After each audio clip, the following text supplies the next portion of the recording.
നിന്നെ ഇന്ന് ഞാൻ കൊല്ലൂടാ. എന്താ പ്രശ്നം?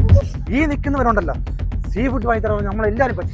ബ്രോ, ഇത്രയുള്ള പ്രശ്നം? നല്ല സീ ഫുഡ് കിട്ടുന്ന ഷോപ്പ് ഞാൻ കേരളത്തിൽ എവിടെയൊക്കെ സീ ഫുഡ് ഉണ്ടെങ്കിലും ഇതുപോലത്തെ അടിപൊളി ടേസ്റ്റിലും വെറൈറ്റി ഐറ്റംസും കിട്ടുന്ന സീ ഫുഡ് സ്പോട്ട് നമ്മുടെ ഈ സാൽമൺ സീ ഫുഡ് റെസ്റ്റോറന്റ് മാത്രമേ കാണൂ. നിങ്ങളുടെ ഫ്രണ്ട്സ് ആയോ അല്ലെങ്കിൽ ഫാമിലി ഒക്കെ ആയി ഒരു വെറൈറ്റി മന്തി ട്രൈ ചെയ്യണമെങ്കിൽ ഇവരുടെ ഹമൂർ ഫിഷ് മന്തി ബെസ്റ്റ് ഓപ്ഷൻ ആണ് കേട്ടോ. ഇതിലെ റൈസ് ആണെങ്കിലും ഫിഷിന്റെ ക്വാളിറ്റിയിലും ടേസ്റ്റിലും ഒരു രക്ഷയില്ല, അടിപൊളിയാണ്. ഇനി ഒരു വിധത്തിലുള്ള എല്ലാ കടൽ വിഭവങ്ങളും കഴിക്കണമെങ്കിൽ ഇവിടുത്തെ ഫാസ്റ്റ് മൂവിംഗ് ഐറ്റമായ സീ ഫുഡ് ബക്കറ്റും ട്രൈ ചെയ്യാവുന്നതാണ്. ഞണ്ട്, കൊഞ്ച്, കണവ, ചിപ്പിയുമാണ് ഇതിൽ ഇൻക്ലൂഡ് ആയി വരുന്നത്. ടേസ്റ്റ് വൈസും കൊള്ളാം, മസ്റ്റ് ഐറ്റം ആണ്. അത് മാത്രമല്ല വാഴയിലയിൽ പൊള്ളിച്ചെടുത്ത പൂ പോലത്തെ വിളമീനും ഇതിനോടൊപ്പം കഴിക്കാൻ നാവിൽ വെക്കുമ്പോൾ തന്നെ അലിഞ്ഞു പോകുന്ന സാൽമൺ സ്പെഷ്യൽ പാൽക്കപ്പയും പെറോട്ടയും ഉണ്ട്. കൂടാതെ 89 രൂപയ്ക്ക് 9 കൂട്ടം കറികളോട് കൂടിയ കിടിലൻ സീ ഫുഡ് മീലും ഇവിടെ വന്നാൽ കഴിക്കാവുന്നതാണ്. അപ്പോൾ ലൊക്കേഷൻ മറക്കണ്ട, ട്രിവാൻഡ്രം വിഴിഞ്ഞ ഹാർബറിന്റെ തൊട്ടടുത്തായിരിക്കുന്ന സാൽമൺ സീ ഫുഡ് റെസ്റ്റോറന്റ് ആണ്.